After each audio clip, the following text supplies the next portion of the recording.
ఆయన ఎక్కడికి వెళ్ళినా సంచలనమే. ఎవరిని విమర్శించినా, ఎవరి నుండి విమర్శలు ఎదుర్కొన్నా తన వాగ్బాణాలతో తన ప్రత్యర్థుల గుండెల్లో హడలు పుట్టిస్తారు. ప్రస్తుతానికి రాష్ట్ర రాజకీయాల్లో హాట్ టాపిక్గా మారినటువంటి డిప్యూటీ సీఎంగా పనిచేశారు గతంలో బీఆర్ఎస్ ప్రభుత్వము. అలాగే ఇక్కడ తెలంగాణ రాష్ట్రంలో ఒక ప్రత్యేకతను సంతరించుకుని 4 సార్లు ఎమ్మెల్యేగా ఉన్నటువంటి తాటికొండ రాజయ్య గారు మనతో ఉన్నారు. ప్రస్తుత రాజకీయాల్లో ఒక ట్రెండ్ సెట్టర్గా మారినటువంటి రాజయ్య గారు ప్రస్తుతం మనతో ఉన్నారు. వారిని అడిగి కొన్ని ప్రస్తుత రాజకీయ పరిస్థితులపై మాట్లాడదాం. సార్ నమస్తే. Sir good morning sir. Rajaiah garu అంటే ఒక పదునైన వాగ్బాణాలు సంధించేటువంటి వ్యక్తిగా ప్రస్తుతం ఉన్నారు. గతంలో కూడా రాజయ్య గారు ఉన్నారు, కానీ విమర్శలలో అప్పుడు మీరు పోటీ చేసిన దానికంటే ఎక్కువ పదను గత కొద్ది రోజులుగా కనిపిస్తోంది. దేనికంటారు? కారణం ఏంటంటారు?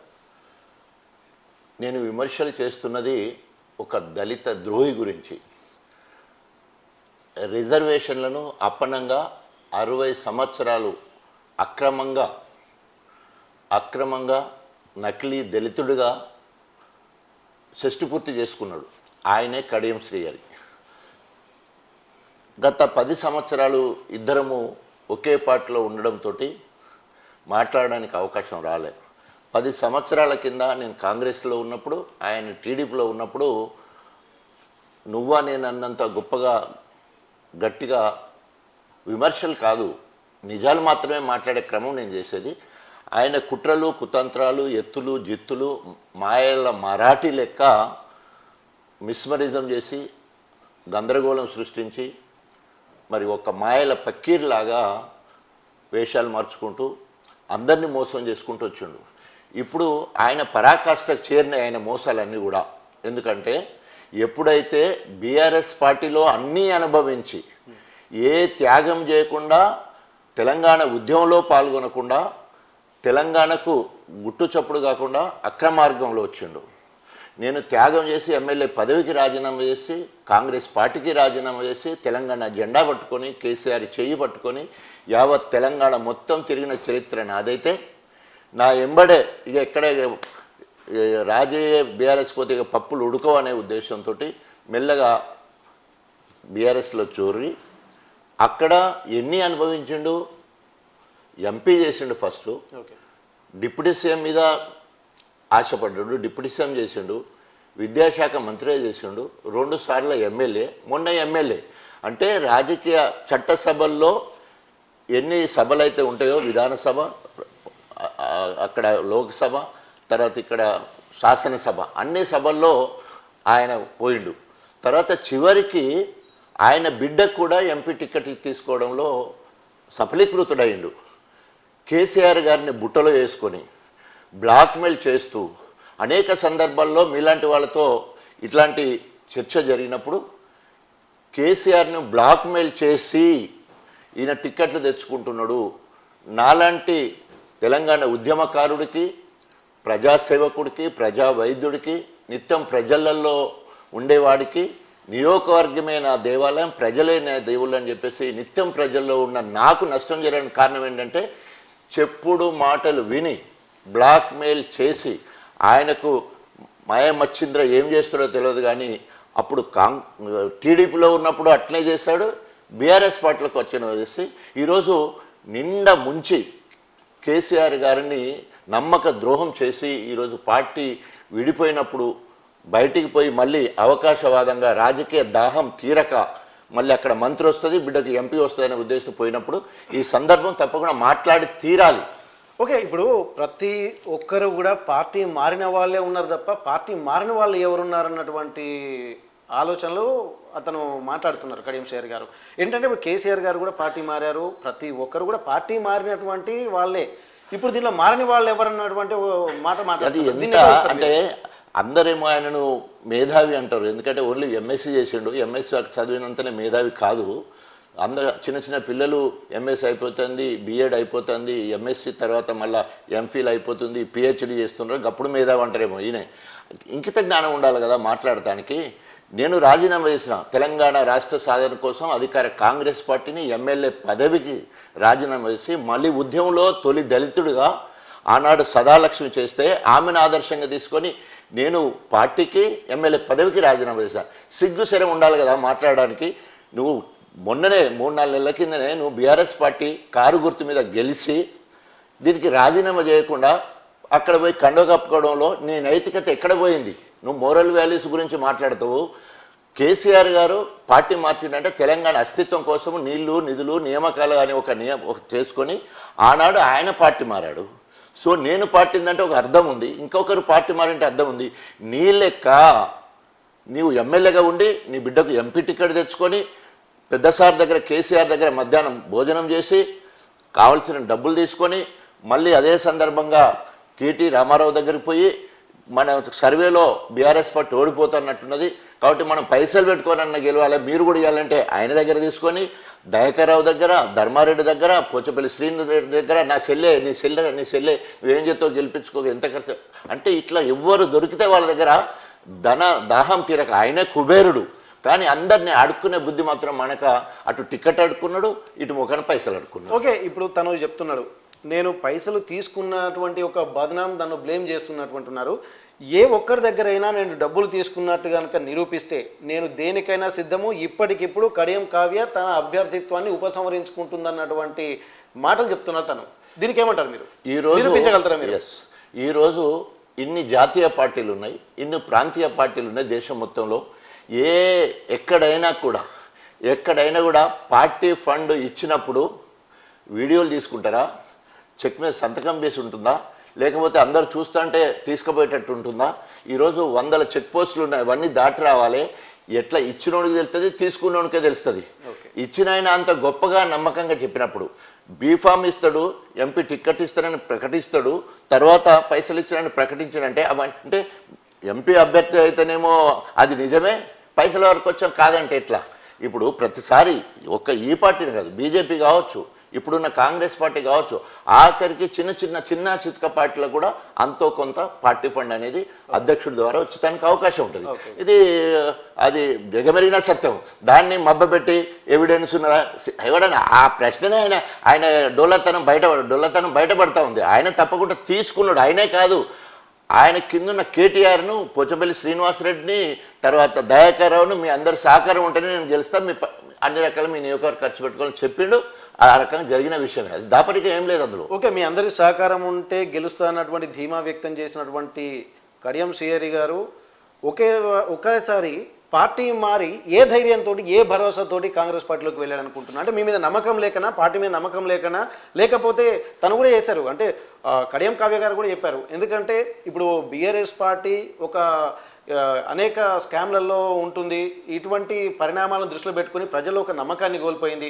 దాన్ని దృష్టిలో పెట్టుకొని నియోజకవర్గ అభివృద్ధి అలాగే ప్రజల శ్రేయస్సు, నన్ను నమ్ముకున్న వాళ్ళకి న్యాయం చేయాలన్న ఉద్దేశంతో నేను పార్టీ మారానని చెప్పి అంటున్నారు. దీన్ని చాలా హాస్యాస్పదము.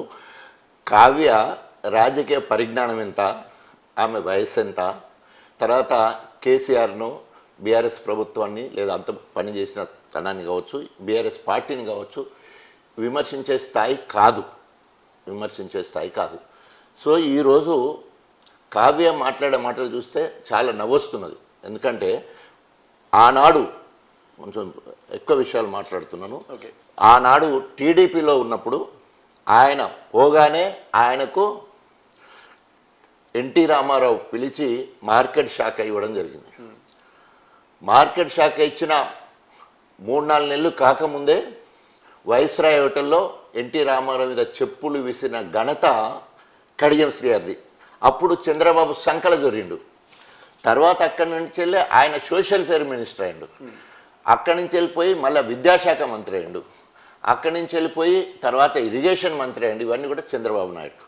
అక్కడ చంద్రబాబు నాయుడుకు వెనుపోటు పొడిచి అక్కడి నుంచి వెళ్ళి మళ్ళీ కేసీఆర్ పంతన చేరిండు. అక్కడ అన్నీ కూడా అనుభవించుండు. ఆయన చేసిన అవినీతి భాగవతం మొత్తం కూడా టీడీపీ చేసిన అవినీతి. ఆయనకు ఆ రోజు కల్నాయక్ అని ఒక పుస్తకం తీశాడు ఆయన అవినీతి మీద, ఆయన ఎన్కౌంటర్ల మీద. ఆయన ఎమ్మెల్యే కాకముందు ఆయన ఆస్తి ఏంది, ఈ ఎమ్మెల్యే మంత్రిగా ఉన్న ఈ 10 సంవత్సరాల సంపాదన ఏందని చెప్పేసి కల్నాయక్ అనే ఒక పుస్తకం పక్షపత్రిక, అది 15 రోజులకు ఒకసారి వచ్చే పత్రిక. ఒక పుస్తకం ఒక 15 రోజుల సంచికలో ఈయన గురించే రాశారు. సో ఆ రకంగా అక్కడ అన్నీ అనుభవించిన టీడీపీలో. సో అక్కడి నుంచి వెళ్ళి ఇక్కడికి వచ్చినాక కేసీఆర్ దగ్గరికి వచ్చినాక కూడా డిప్యూటీ సంకంచెలు మొదలు పెడితే ఎంపీ, ఎమ్మెల్యే, ఎమ్మెల్సీగా ఉండేటి అన్నీ కూడా అయిపోయినాయి. బిడ్డకు మళ్ళీ ఎంపీ రెండోసారి, అంటే ఆయనకి ఎంపీ, బిడ్డకు కూడా ఎంపీ. ఇన్ని అనుభవించి ఇంకా అధికార దాహము తీరక రేవంత్ రెడ్డి తోటి ఎమ్మెల్యే ఎలక్షన్లప్పుడే మాట్లాడుకుని అప్పుడు కుదరలే, వస్తే అప్పుడు కూడా నాకు బిడ్డకు ఎంపీ టికెట్, నాకు ఎమ్మెల్యే టికెట్ అని అప్పుడే మాట్లాడుకున్నాడు. అవి నేనే ఇస్తా అని చెప్పేసి కేసీఆర్ అనంతో అటు పోకుండా అట్లే ఆగిండు. సో ఇప్పుడు ఓడిపోతానని భయంతో ఆయన మీద ఉన్న ప్రజా వ్యతిరేకతతో ఓడిపోయేది. పార్టీ వ్యతిరేకత కదా, ఆయన మీద వ్యతిరేకత, ఆయన బిడ్డ మీద వ్యతిరేకత, ఆయన కులం మీద వ్యతిరేకత, ఆయన మతం మీద వ్యతిరేకత ఉండడం వల్ల ఓడిపోతాననే భయంతో అక్కడ ఆఫర్ వచ్చింది. ఏమని ఆఫరు? నువ్వు వస్తే నీకు మంత్రి, నీ బిడ్డకు ఎంపీ టికెట్. ఆ అధికార దాహం తీరక అటు టీడీపీలో 10 ఏళ్ళు వరంగల్ జిల్లాకు ఏకైక మంత్రి, తర్వాత మొన్న ఎడ్యుకేషన్ మినిస్టర్గా డిప్యూటీ సీఎం ఉన్నప్పుడు ఇక్కడ కూడా మళ్ళీ ఏకైక మంత్రి.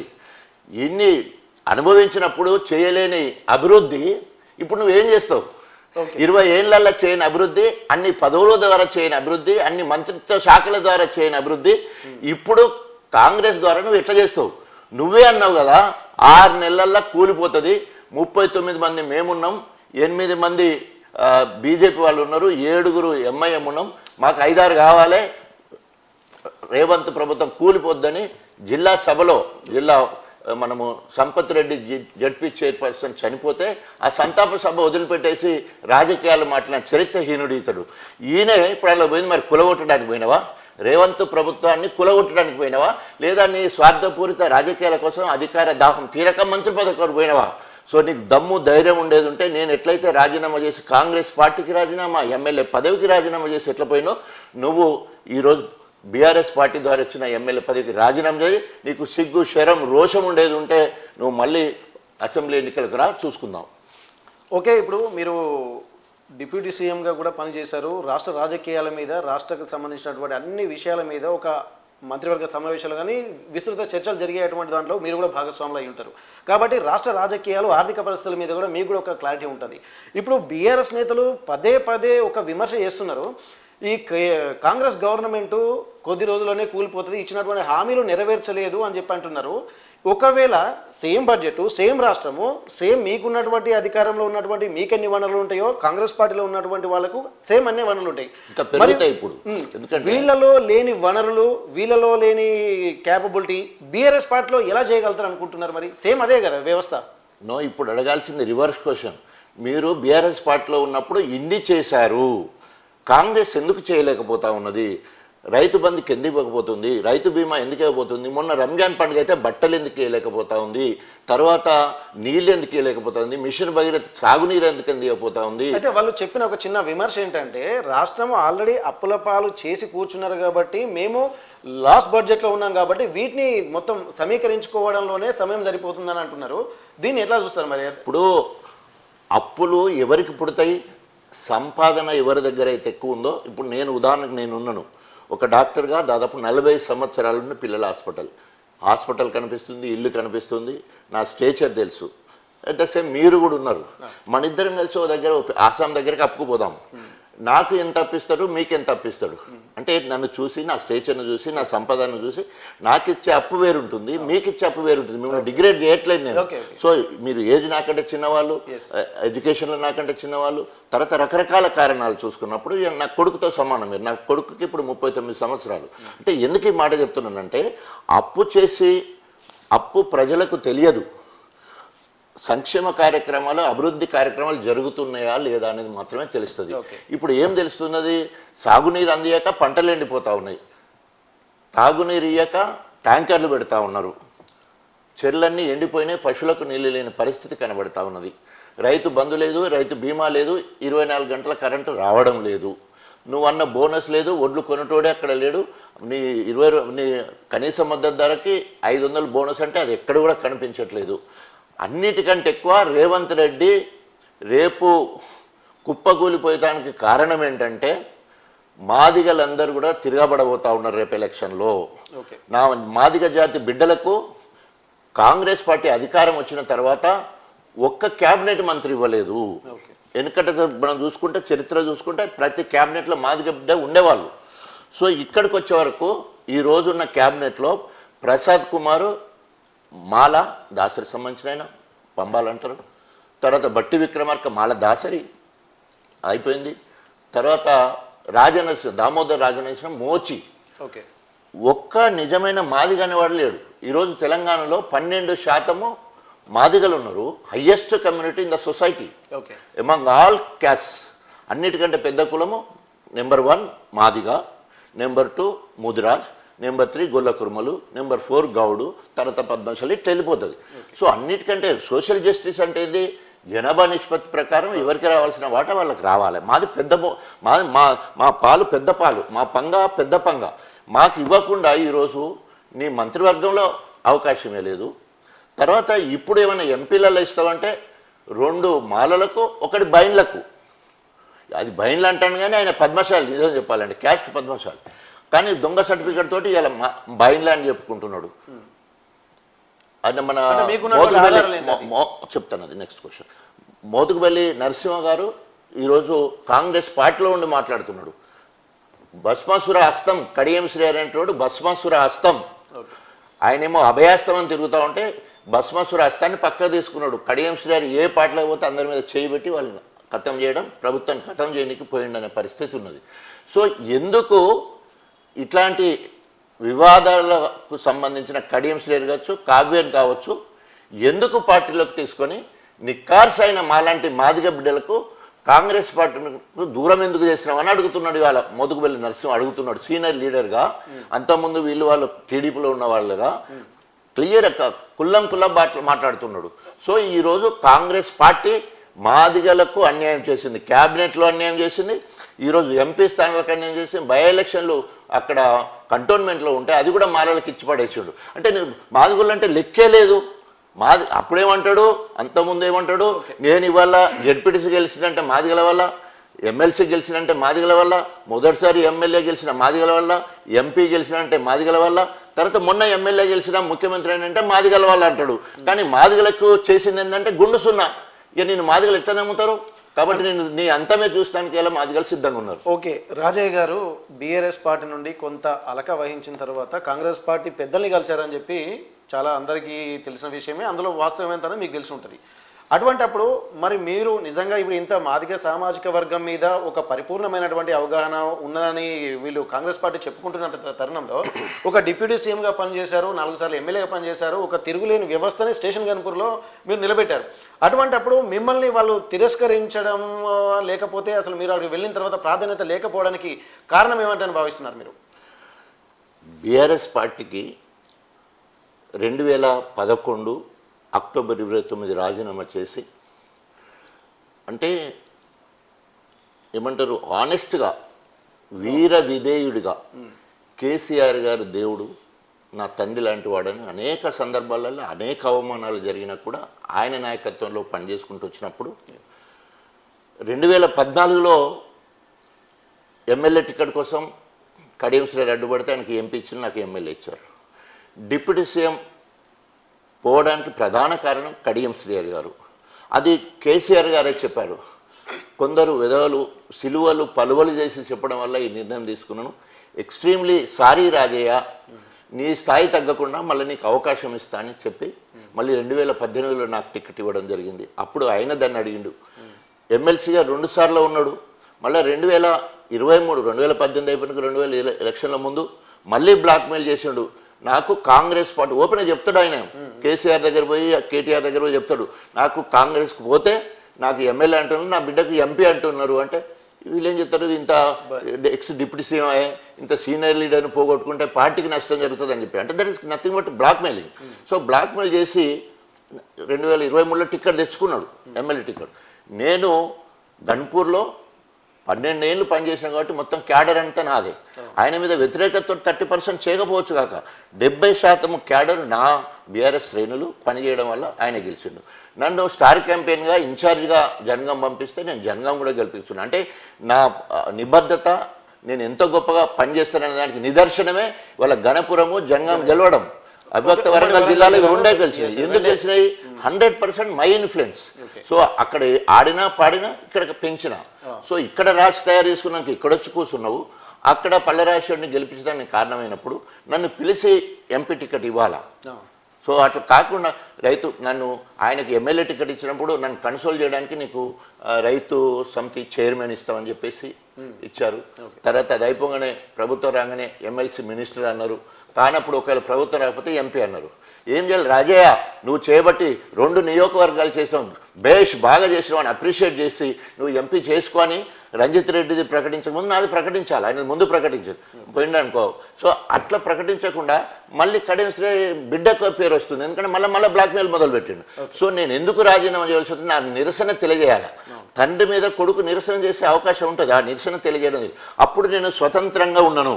సో ఇది వాటాయాం నేను ప్రూవ్ చేసుకోవాలని సమయం ఆసందని చెప్పేసి అంతకుముందు నేను 15 సంవత్సరాలు కాంగ్రెస్ పార్టీలో పనిచేసిన అధినాయకత్వం మొత్తం కూడా తెలుసు. నేను ముందే చెప్పిన Congress steering committee for Telangana bus యాత్ర చేస్తే మొత్తం అందరి స్పోక్స్ పర్సన్గా మొత్తం తెలంగాణ మొత్తం కూడా తిరిగిన నేను. నాకు అందరూ ఇప్పుడు ఉన్న క్యాబినెట్లో ప్రతి ఒక్కరు నాకు అన్నదమ్ములు లెక్కన, అంటే అంత సమకాలీకులు నాకు. దేవుని దయ వల్ల ఇవాళ బట్టి విక్రమార్క డిప్యూటీ సీఎం అంటే అంతకుముందు వాళ్ళకంటే ముందే నేనే డిప్యూటీ సీఎం ఉద్యమాన్ని ఎత్తుకున్నా కాబట్టి ఇవాళ కడియం శ్రీహరి కంటే నేనే ముందయ్యాను, ఇటు బట్టి విక్రమార్క కంటే నేనే ముందయ్యాను. సో తెలంగాణ ఏర్పడ్డ తర్వాత మొట్టమొదటి first deputy CM of Telangana.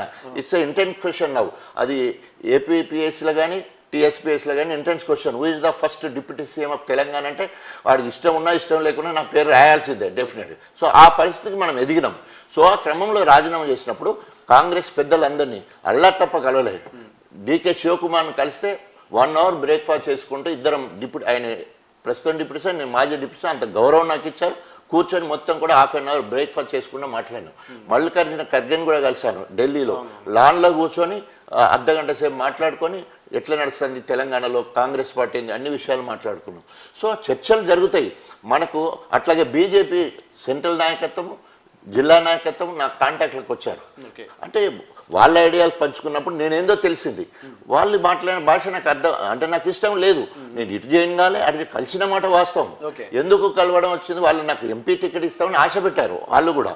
So కాబట్టి ఎప్పుడైతే ప్రజాస్వామ్యంలో ఏ వ్యక్తి ఎటైనా పోయేదానికి అవకాశం ఉంటుంది, కానీ దేవుడి ఏర్పాటులో భాగంగా ఒక దైవికంగా మాట్లాడితే దేవుడు ఒక మార్గం ఏర్పాటు చేస్తే ఆ మార్గాన్ని సరళం చేసి ఆ దారికి పోయేటట్టు చేస్తాడు.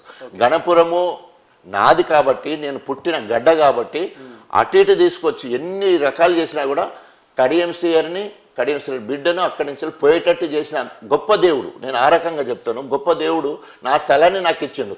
అది నాకు ఇవాళ క్యాబినెట్ మంత్రి కంటే, ఎంపీ కంటే, ఎమ్మెల్యే కంటే నియోజకవర్గ ఇన్ఛార్జ్ బాధ్యత ఇవ్వడం అనేది ఉన్న చూడు, రియల్లీ నేను నిజంగా సాధించిన విజయంగా చూస్తూ ఉన్నాను. సో ఆ క్రమంలో ఎప్పుడైతే నేను రాజీనామా చేస్తే వాళ్ళు యాక్సెప్ట్ చేయలే. మళ్ళీ కేసీఆర్ గారి దగ్గర నుంచి వెళ్ళి కేటీఆర్ ద్వారా పిలుపు వస్తే అప్పుడు నేను పోవడం జరిగింది. ఓకే, ఇక్కడ మీరు కాంగ్రెస్ పార్టీలో మీకు కాంటెంపరీస్ ఉన్నారంటున్నారు, బీజేపీ పెద్దల నుండి కూడా మీకు ఫోన్లు వచ్చాయంటున్నారు. ఇటు బీఆర్ఎస్ పార్టీలోకి బయట నుండి వెళ్ళాలంటే మీ అంతరాత్మ ఒప్పుకోవాలని చెప్పి అంటున్నారు. మీరు చెప్పినట్టు ఆ దైవికంగా కూడా ఎక్కడ వెళ్ళాల్సినటువంటి వాళ్ళు అక్కడికే చేరుకున్నారనే ఒక విషయం చెప్తున్నారు. బాగానే ఉంది. మీరు కేసీఆర్ గారు మీ మీద ఇంత నమ్మకం పెట్టుకుని 2 నియోజకవర్గాన్ని గెలిపించినటువంటి వ్యక్తిగా, మీకు ఒక ప్రాధాన్యతనిచ్చినటువంటి వ్యక్తిగా, ఒకవేళ కడియం శ్రీహరి, కావ్య వీళ్ళు పార్టీ నుండి బయటికి వెళ్ళి కాంగ్రెస్ పార్టీ నుండి టికెట్ తెచ్చుకున్నప్పటికీ కూడా ఆ టికెట్ మీకే కేటాయించవచ్చు కదా, మరి మీకు కేటాయించకపోవడంలో అంతరార్థం ఏందనుకుంటున్నారు? సో ఇప్పుడు నేను అదే చెప్పాను కదా, ఎవరిని ఎక్కడ ఎప్పుడు వాడాలనేది దైవ నిర్ణయం అని నేను అనుకుంటున్నాను. సో కేసీఆర్ గారు నాకు చెప్పింది ఏంటంటే, ఆ దుర్మార్గుని ఓడగొట్టాలంటే నువ్వే రాజయ్య. ఆ దుర్మార్గుడు అంటే కడియం శ్రీహరి అనే దుర్మార్గుడు, నమ్మక ద్రోహి, విశ్వాసఘాతకుణ్ణి ఓడగొట్టాలంటే నీ వల్లనే అవుతుంది. నువ్వు గన్పూర్ ఇన్ఛార్జి బాధ్యత తీసుకో, సుధీర్ను నువ్వు గెలిపించుకురా, సుధీర్ను గెలిపించుకురా. సో ఎంపీ కావాలని కంటెస్టెడ్ ఎమ్మెల్యేలు అందరు కూడా నా పేరే చెప్పారు, సర్వేలు కూడా నా పేరే చెప్పారు, అనేక రకాలుగా నువ్వు ఇంటెలిజెన్స్ నా పేరే చెప్పారు. దేవుడి దయ వల్ల అన్నీ కూడా నాకే అనుకూలంగా ఎక్కడి వరకు అరౌండ్ 75 to 80% వచ్చేసింది. ఆ క్రమంలో నాయకుడిగా ఆయన నిర్ణయం తీసుకున్నది అనుకుంటే అనేక రకాలుగా ఆలోచించవలసి వస్తుంది. సో వారు తీసుకున్న మనం విధేయుడిగా ఉండాలనుకున్నప్పుడు తప్పకుండా అందరూ ప్రజలు కోరుకున్నారు. ఒకవేళ కనుక ఆ రోజు పిలుపుని బట్టి నేను కూడా ఏమనుకున్నా ఎంపీ ఇస్తారనే అనుకున్నాను. సో నిజం దగ్గర నాకు మెసేజ్ ఏంటంటే 10 minutesలో వచ్చేంత దూరం దగ్గరలో ఉండండి, ఎదర్గూడలో ఉన్నారంటే అక్కడ వద్దు, దగ్గర వచ్చి ఉండమని అన్నారు. మనం ఏమనుకున్నంత మనకు పాజిటివ్ ఉన్నదని అనుకుంటాం. ఇక లోపల పోయిన తర్వాత వీళ్ళందరూ కూడా ఆ విషయమే చెప్పడం జరిగింది. లోపల కూడా ఇంకా అయిపోతుంది, నువ్వు లోపలికి రావాల్సి వస్తుంది అన్నట్టు చెప్పడం జరిగింది. సో కానీ పెద్ద ఆయన నిర్ణయం ఏంటంటే సుధీర్ 2001 నుంచి ఉన్నాడు, ఉద్యమకారుడు లెక్క సౌమ్యుడుగా ఉన్నాడు, ఆయనకి ఇద్దాం. రాజన్న కడియం శ్రేయర్ ఇవాళ తెలంగాణ మొత్తం ఎదురు చూస్తున్నది రాజయ్య కడియం శ్రేయర్ నువ్వా నేను అన్నట్టు ఉంటారు. వాళ్ళిద్దరి మధ్యలో అయితేనే మంచిగా కడియం శ్రేయర్కి తగిన మిండెడు ఎవడంటే రాజయ్య అనేది ఒక మోటుగా అనుకునే ఊర్లలో అనుకునే భాష. సో దాన్ని కేసీఆర్ పసిగట్టి నీ నియోజకవర్గం నీకు అప్పచెప్తున్నా, నియోజకవర్గ బాధ్యతలు తీసుకొని రేపు 600 డిస్క్వాలిఫై అని అవుతాడు, రాజీనామా చేస్తాడు. చేయాలి, నైతిక విలువలు నోడైతే రాజీనామా చేయాలి, లేదా చట్ట ప్రకారము మరి డిస్క్వాలిఫై అయ్యే అవకాశం ఉంది. తప్పకుండా 6 నెలల ఎలక్షన్లు వస్తాయి, దానికోసము నియోజకవర్గాన్ని కాపాడుకో, తర్వాత మరి కడియం శ్రేయర్ పోటీ చేద్దాం అనే ఒక భరోసా ఇచ్చి పంపించడం జరిగింది. ఓకే, చిరకాల ప్రత్యర్థులుగా ఉన్నటువంటి మీరు మీరు కాంగ్రెస్ పార్టీలో ఉన్నప్పటి నుండి, ఎందుకంటే ఒకే నియోజకవర్గం కాబట్టి ఒక చిరకాల ప్రత్యర్థులుగా మనం భావించవచ్చు. అంతకుముందు ఘాటనే విమర్శలు చేశారు తను టీడీపీలో ఉన్నప్పుడు. కానీ తర్వాత బీఆర్ఎస్ పార్టీలోకి వచ్చిన తర్వాత మీరిద్దరు ఎలా ఒక ఊరిలో 2 కత్తులు ఎలా ఇమిడాయో మాకు అర్థం కావట్లేదు. బయటికి వచ్చిన తర్వాత మీ పదునైన అస్త్రాలు, వాగ్బాణాలు బీభత్సమైనటువంటి సృష్టిస్తుంది. ఒక నియోజకవర్గ ప్రజల్లో అసలు ఏం జరుగుతోంది అన్నటువంటి ఒక అయోమయం కలుగుతుంది. అసలు మీరు వచ్చిన తర్వాత బీఆర్ఎస్ పార్టీలో అంటే మూమెంట్ ఎలా కనిపిస్తుంది, ఇటు కాంగ్రెస్ పార్టీలో, ఎందుకంటే మాదిగల సామాజిక వర్గం నుండి ఎక్కువ ఓట్లు ఉన్నటువంటి భావిస్తున్నటువంటి ఈ తరుణంలో మీ పదునైనటువంటి అస్త్రాలు వాళ్లకు మైనస్ అయ్యేటువంటి అవకాశం కనిపిస్తుందా, లేకపోతే మీకు ఇన్ఛార్జిగా బాధ్యతలు ఇచ్చినటువంటి కేసీఆర్ ఆలోచనలు నెరవేరేటువంటి క్రమం కనిపిస్తుందా? ఆయన నమ్మక ద్రోహి, విశ్వాసఘాతకుడు, దళిత ద్రోహి, దళిత దొర, కానీ నాకు ఇలాంటి పేర్లు ఇప్పుడు కాదు, టీడీపీలో ఉన్నప్పుడే ఉన్నాయి. ఆ చరిత్ర మొత్తం కూడా మోతుబెల్లి నరసింహ బయటపెట్టిన సందర్భం మనం మర్చిపోద్దు. ఇప్పుడు కూడా మాట్లాడుతూ ఉన్నాడు, కాంగ్రెస్లో ఉండి మాట్లాడుతున్నాడు.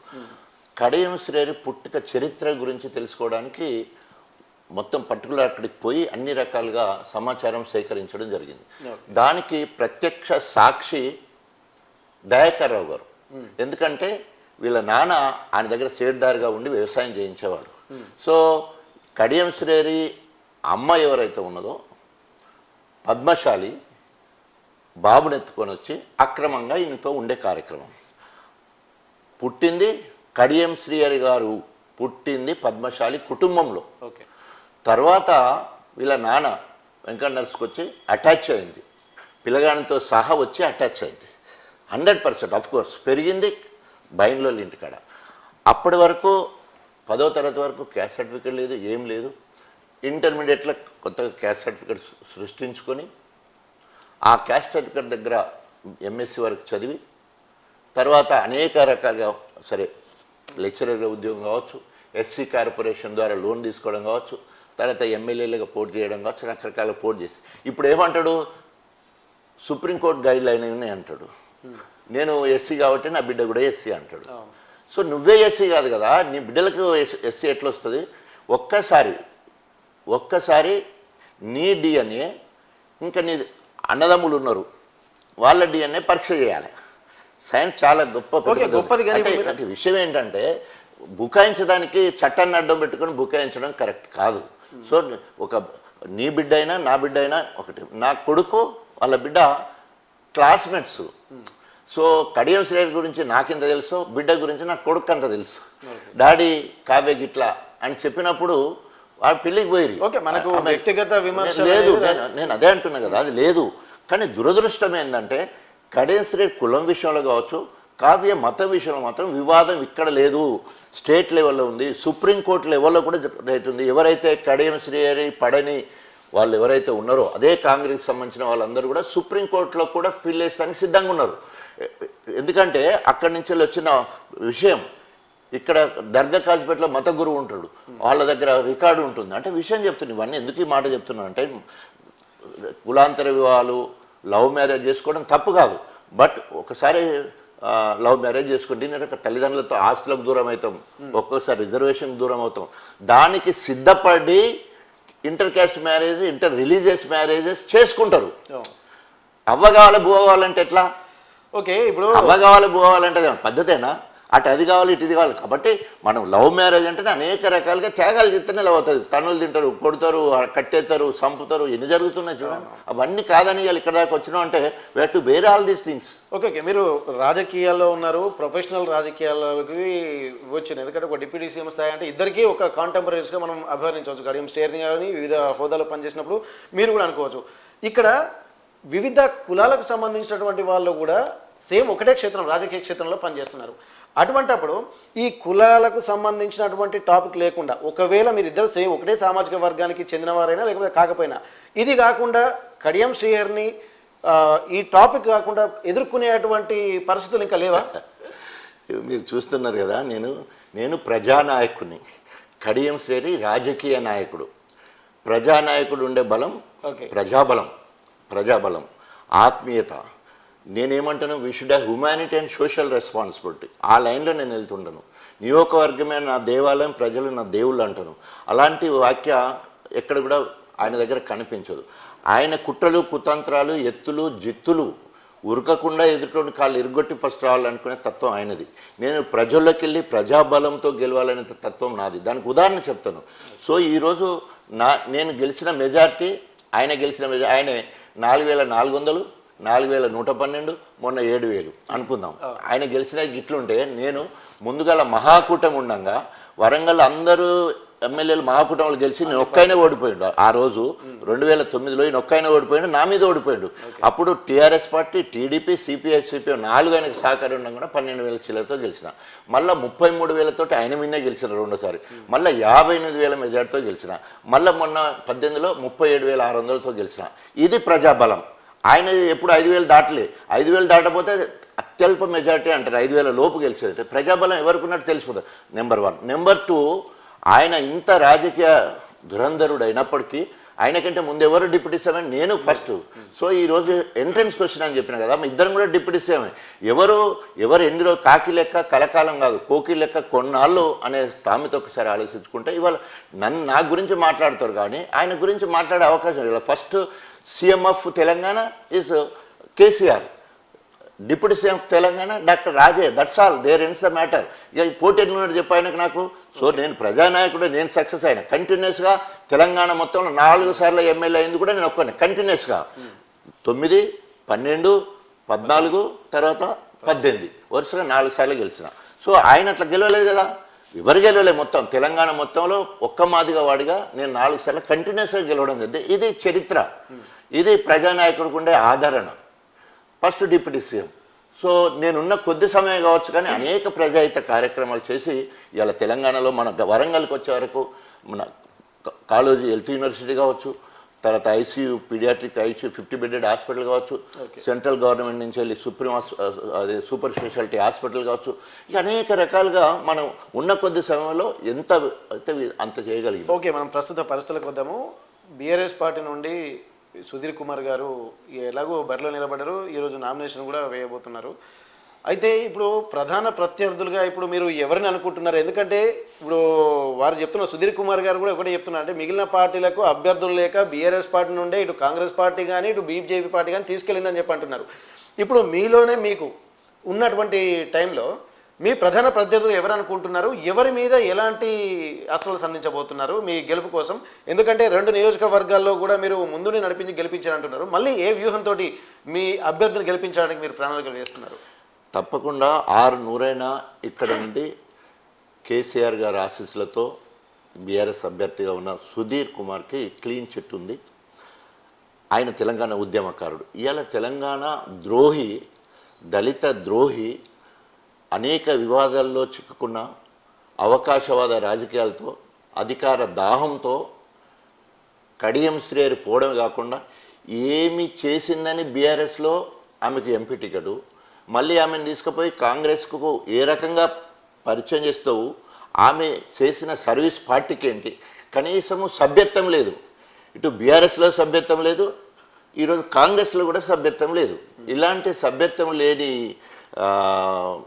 కావ్యకు టికెట్ ఇవ్వడమే కాకుండా తగుదునమ్మ అని చెప్పేసి మాదిగలతో పెట్టుకుంటున్నాడు రేవంత్ రెడ్డి. మాదిగలతో ఈమె టికెట్ ఇచ్చి ఇంత వివాద ఉన్న కడియం శ్రేయర్ కుటుంబానికి టికెట్ ఇచ్చి ఈరోజు తెలంగాణ మొత్తం కూడా పాపం కట్టుకున్నాడు. తెలంగాణ మొత్తంలో దళితుల పాపము, అందులో ప్రత్యేక మాదిగల పాపం తగులుద్ది. కారణం ఏంటంటే మాదిగలకు టికెట్ ఇవ్వకపోవడం ఏందండి. 12% మాదిగలు ఉంటే ఆ పాపం పోసుకో. ఆయనే చెప్పిండు, నేను మాదిగలతోనే ఎదిగి ముఖ్యమంత్రి అయినని చెప్పాడు, కానీ మాదిగలను తొక్కుతావా? సో ఆ రకంగా అట్లా చూసుకుంటే ఈరోజు బీజేపీ అసలు దళితులకు వ్యతిరేకమైన పార్టీ, మతతత్వ పార్టీ, కులతత్వ పార్టీ, రాజ్యాంగానికి వ్యతిరేకమైన పార్టీ. ఉత్తరాంధ్రలో మొత్తము మరి అనేక రకాల మహిళల మీద అనేక అత్యాచారాలు, అనేక కార్యక్రమాలు చేసిన పార్టీ. ఎక్కడ కూడా దళితులకు దగ్గర ఉండలేదు. సో రేపు వస్తే మొత్తం రాజ్యాంగాన్ని తీసేస్తాం, మార్చేస్తామని మాట్లాడుతున్న పార్టీ. ఏ ఒక్క దళితుడు, ఎందుకంటే ఇది దళితులకు సంబంధించిన కార్యక్రమం కాబట్టి ఎక్కడ కూడా దళితులు బీజేపీని ఓన్ చేసుకునే పరిస్థితి ఇక్కడ లేదు. నేను అనేక సార్లు బీజేపీ పెద్దలు వచ్చి నన్ను అడిగినప్పుడు మీరు ఇట్లా అంటే అసలు ఆ భాష వద్దు, పోటీ అంటే ఎందుకు చెప్తున్నా అంటే ఆ రెండు పార్టీలకు ఓటు అడిగే హక్కు లేదు. బీజేపీ ఇక్కడ మొత్తము విభజన చట్టంలో ఉన్న ఉట్టినే గిరిజన యూనివర్సిటీ ప్రకటించింది, అది అంతేగాని కోచ్ ఫ్యాక్టరీ అటైపోయింది, బయ్యారు ఉక్కు ఫ్యాక్టరీ అటైపోయింది. కేంద్ర ప్రభుత్వం ద్వారా ఒక్క పని అంటే ఒక్క పని గిది జరిగిందని చెప్పి మీకు ప్రధాన ప్రత్యర్థి ఒక మాటలో ఎవరు చెప్పండి? ప్రధాన ప్రత్యర్థి ప్రజలు తేల్చుతారు, మా అభ్యర్థి మాత్రం గెలుపు బాటలో ఉంటారు. ఓకే, ఇప్పుడు బీజేపీ కూడా ఒక మాట అంటున్నారు, దాదాపు ఏంటంటే ఇప్పుడు దళితవాదం అని చెప్పి మీరు అనుకుంటున్నారు. మందకృష్ణ మాదిగా ఇప్పుడు బీజేపీ వాళ్ళ ఆలోచనలకు అనుగుణంగానే మాట్లాడుతున్నారు అనిపిస్తుంది. ఎందుకంటే ఎస్సీ వర్గీకరణకు కేంద్రం మాత్రమే అంటే బీజేపీ ప్రభుత్వం అనుకూలంగా ఉందని అంటున్నారు. ఇటు బీఆర్ఎస్ పార్టీ రాష్ట్రంలో ఉన్న ఎప్పుడు మాపై స్పందించలేదు, ఇటు కాంగ్రెస్ పార్టీ కూడా ఎప్పుడు స్పందించాలని చెప్పి అంటున్నారు. మీరు నమ్ముకున్నటువంటి దళితులు ఇప్పుడు బీజేపీ వైపు వెళ్ళేటువంటి ఆలోచనలు కనిపిస్తున్నాయి. ఇప్పుడు మీరు దీన్ని ఎలా ఎదుర్కోబోతున్నారు? దళితవాదాన్ని మీరు ఎట్లా సమర్థించగలుగుతారు? ఇప్పుడు కృష్ణ మాదిగా ఒకే ఒక దృష్టి, ఏం దృష్టి? ఎస్సీలు ఏబీసీలుగా వర్గీకరించాలని ఏకైక లక్ష్యంతో ముందుకు పోతున్నాడు. ఎవరు ఆయనకు అనుకూలంగా మాట్లాడితే ఆయన వాళ్ళకు అనుకూలంగా మాట్లాడతాడు. ఉషా మెహ్రా కమిటీ ఉన్నప్పుడు యూపీఏ ప్రభుత్వంలో కాంగ్రెస్కు అనుకూలంగా మాట్లాడడం జరిగింది. అదేవిధంగా తెలుగుదేశం ఇక్కడ అధికారంలో ఉన్నప్పుడు ఎస్సీలను ఏబీసీలుగా వర్గీకరించి చంద్రబాబు సొంతన చేరి చంద్రబాబు ముఖాన మాట్లాడడం జరిగింది. అప్పుడు నేను కాంగ్రెస్ పార్టీలో ఉన్నా, తెలంగాణ కన్వీనర్గా కూడా ఉన్నా. ఆయన ఎప్పుడైతే మనము హక్కుల కోసం పోరాటం చేసినాం, మనం సాధించుకున్నాం, మనం టీడీపీకి ఎందుకు సహకరిస్తామని విభేదించి నేను బయటికి రావడం జరిగింది దండోర ఉద్యమం నేపథ్యం.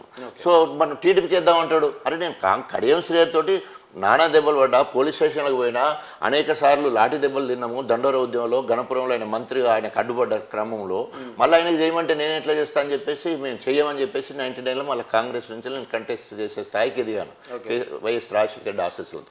సో ఆ రకంగా కృష్ణ మాదిగా ఎస్సీలు ఏబీసీ వారికి కేంద్రంలో ఏ ప్రభుత్వం ఉంటే ఆ ప్రభుత్వానికి అనుకూలంగా ఉన్నాడు. అంతకుముందు యూపీఏతో ఉన్నాడు, ఇప్పుడు బీజేపీతో ఉన్నాడు. ఆయన లక్ష్యం ఏబీసీడీ, కానీ ఆయన చెప్తే ఓట్లు పడతాయి అనుకునేది మూర్ఖత్వం. ఎందుకంటే ఆయన వ్యక్తిగతంగా నిలబడ్డప్పుడు అది వర్ధనపేట కావచ్చు, లేకపోతే అక్కడ మధురలో కావచ్చు, ఆ ప్రజలు ఆయనను ఆ రకంగా గౌరవించలేకపోయారు. Okay, whatever it mean. So ఆయన కోరంగానే మాదిగలంతా అంటే ఉంటారు అనేది మాత్రం లేదు. Okay, thank you sir. అయితే ఇప్పుడు మనం చూస్తున్నటువంటి ప్రస్తుత పరిస్థితుల్లో రాజయ్య గారు చాలా విషయాలపై మాట్లాడారు. అందరూ రాజకీయాలు చేస్తూ ఉంటారు కాబట్టి రాజకీయ నాయకులు అవుతున్నారు. నేను ప్రజలకు సేవ చేస్తున్నాను కాబట్టి ప్రజానాయకుని అన్నటువంటి ఒక ధీమా వ్యక్తం చేస్తున్నటువంటి పరిస్థితి. ఉమ్మడి వరంగల్ జిల్లాలో దాదాపు అన్ని స్థానాలు కాంగ్రెస్ పార్టీ గెలుచుకున్నప్పటికీ ఒక స్టేషన్ గణపురు, జనగామ నియోజకవర్గాలు మాత్రమే ఇక్కడ గెలుచుకున్నారని చెప్పి చెప్తున్నారు. దానికి పూర్తి బాధ్యత తీసుకున్నాను కాబట్టి నేను ముందుండి గెలిపించాను. ఇటు పల్ల రాజేశ్వర రెడ్డి కావచ్చు, అలాగే కడియం శ్రీహరి కావచ్చు, వీళ్ళిద్దరినీ ముందుండి నడిపించాను కాబట్టి గెలిచానటువంటి ఒక ధీమా వ్యక్తం చేస్తున్నారు. ఇప్పటికీ ప్రజాబలము ఉన్నటువంటి పార్టీగా బీఆర్ఎస్ పార్టీ ఉంటుంది. ఇటు కేంద్రము అనుసరిస్తున్న విధానాలే వాళ్లకు మైనస్ అవుతున్నాయి. అలాగే కాంగ్రెస్ పార్టీ అధికారంలోకి వచ్చిన తర్వాత ఉన్న హామీలే నెరవేర్చలేనటువంటి పరిస్థితి కనిపిస్తుంది. కాబట్టి వీళ్ళు కూడా గెలిచేటువంటి పరిస్థితి లేదు. ఎందుకంటే ఒక పార్టీ నుండి టికెట్ తీసుకొని మళ్ళీ వచ్చింది కాబట్టి ఎక్కువ సామాజిక వర్గము, ఎక్కువ ఓట్లు ఉన్నటువంటి మాదిగ సామాజిక వర్గం ఓట్లు కూడా తమకు కలిసి వస్తాయని చెప్పి అంటున్నారు. అది అందరూ గమనిస్తున్నారన్నటువంటి ఒక ధీమా వ్యక్తం చేస్తున్నారు. ఏది ఏమైనప్పటికీ కూడా రాబోయే పార్లమెంటు ఎన్నికల్లో బీఆర్ఎస్ అభ్యర్థి సుధీర్ కుమారే ఖచ్చితంగా గెలుస్తారన్నటువంటి ధీమా వ్యక్తం చేస్తున్నారు.